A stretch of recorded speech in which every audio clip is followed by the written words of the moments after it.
Have you ever walked barefoot on grass or sand and felt better, calmer, more centered? There's a name for that practice: grounding or earthing. The idea is simple: making direct skin contact with the surface of the earth. But is this just some new age, hippy-dippy trend, or is there actual science to back it up? Today, we're digging in, pun intended, to find out. For most of human history, we were naturally grounded. We walked barefoot, slept on the ground, and used natural materials for our shoes and homes. But in the modern world, we're almost completely disconnected. We wear rubber-soled shoes, live in insulated houses, and walk on pavement. We've essentially wrapped ourselves in a bubble of non-conductive materials. So, why does this matter? Proponents of grounding say this disconnect is a problem. The Earth's surface has a subtle, natural, negative electrical charge. It's constantly being fed by lightning strikes and atmospheric pressure, creating a global electrical circuit. Our bodies, on the other hand, build up a positive charge from exposure to all sorts of electromagnetic fields. Think Wi-Fi, cell phones, and all our electronic gadgets. This buildup can lead to what's called electron deficiency. The theory behind grounding is that by connecting our skin to the earth, we allow a transfer of free electrons from the ground into our bodies. These electrons act like antioxidants, neutralizing the positively charged free radicals that contribute to inflammation and chronic disease. It's like plugging your body into a massive, planet-sized power bank of natural energy. Sounds a bit out there, right? I thought so too. It sounds like something you'd hear at a wellness retreat in the middle of nowhere. But then I started looking at the research, and things got interesting. While it's still an emerging field, there are a number of studies that suggest grounding could have some real, measurable benefits. One of the most talked about benefits is reducing inflammation. Inflammation is our body's natural response to injury, but chronic inflammation is linked to almost every major health problem you can think of, from heart disease to autoimmune disorders. Several studies have used thermal imaging to show a dramatic reduction in inflammation after subjects were grounded. You can see these before and after pictures where red, inflamed areas cooled down to green and blue after just a few nights of sleeping on a grounding mat. Another big one is pain relief. People with chronic pain, like from arthritis or injuries, have reported significant reductions in their pain levels after starting a grounding practice. A study published in the Journal of Alternative and Complementary Medicine found that grounding reduced pain and even improved sleep for people with sleep disturbances and chronic pain. The idea is that by reducing inflammation, you're also reducing the pain signals that inflammation sends to your brain. And speaking of sleep, that's another area where grounding seems to make a difference. Many people report falling asleep faster and waking up feeling more refreshed. Researchers looked at cortisol levels, our primary stress hormone. Normally, cortisol should be highest in the morning to wake you up and lowest at night to let you sleep. For many stressed out people, this rhythm is completely out of whack. One study showed that after grounding, subjects' cortisol levels started to normalize. Syncing back up with the natural day-night cycle. Better sleep, less stress. That sounds pretty good to me. Grounding has also been shown to improve blood flow.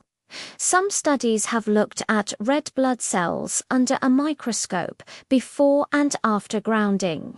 Before, the cells were often clumped together, which makes blood thicker and sludgier.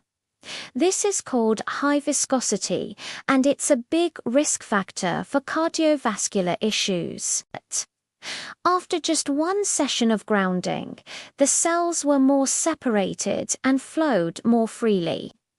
This reduces blood viscosity, meaning your blood can deliver oxygen and nutrients to your tissues more efficiently. Better circulation can lead to more energy, better athletic recovery, and a healthier heart. So how do you actually do it? The simplest way is completely free. Go outside and put your bare feet on grass, dirt, sand, or even unsealed concrete. 30 minutes a day is a great starting point. You can read a book, have your morning coffee, or just sit and enjoy nature while you do it. Swimming in a natural body of water like the ocean or a lake also works because water is conductive. But let's be real, not everyone has the time or the climate to go barefoot outside every day, especially in the middle of winter. That's where grounding products come in.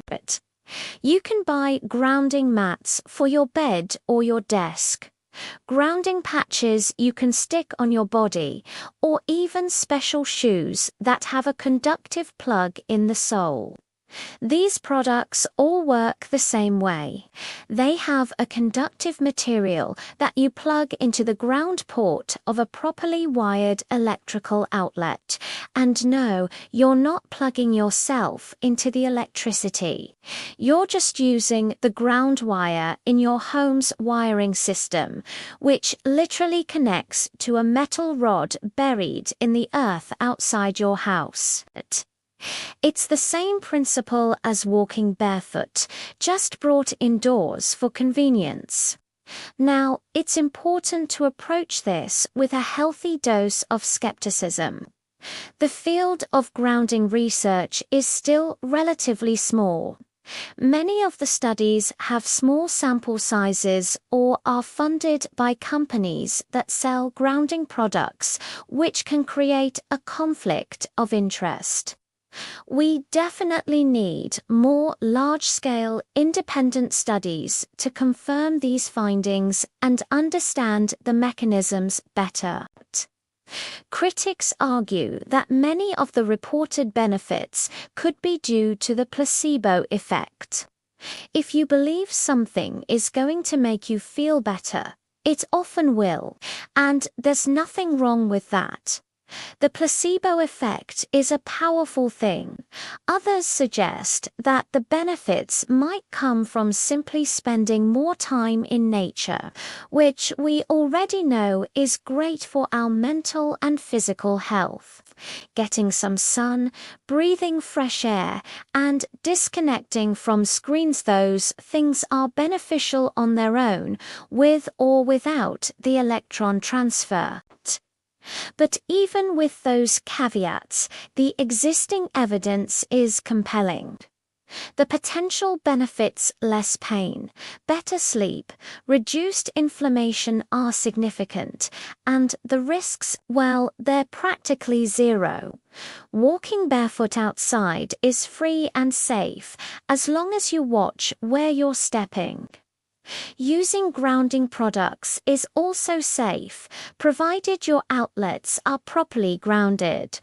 You can buy a cheap outlet tester online to check. So, where do I land on this? Is grounding hippie woo-woo or real science? I think the answer is somewhere in the middle and leaning towards science. The electrical nature of our bodies and our connection to the Earth's electrical field makes intuitive sense. The preliminary research is promising, and the anecdotal reports from thousands of people are hard to ignore. My take is this: give it a try. What do you have to lose? Go barefoot in your backyard for half an hour every day for a week. See how you feel. Do you sleep better? Is that nagging back pain a little less nagging? You are your own best science experiment. You don't need to wait for a dozen more double-blind studies to tell you if something helps you feel better. If you notice a positive difference, that's fantastic. You've just found a free, simple tool to improve your health. If you don't feel anything, that's fine too. At the very least, you spent some quiet time outdoors, which is never a bad thing. In a world where we're constantly looking for the next pill or complicated biohack to feel better, maybe the answer is simpler. Maybe it's right beneath our feet. We've just forgotten how to connect to it. It's about reconnecting with the natural world in the most fundamental way possible. It's not about rejecting modern life, but about finding a balance. So maybe take off your shoes and give it a shot. Your body might just thank you for it. What do you think? Have you tried grounding? Let me know your experiences in the comments below. I'd love to hear your stories.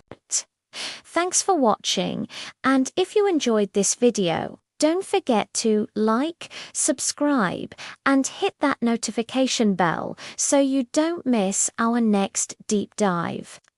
See you in the next one.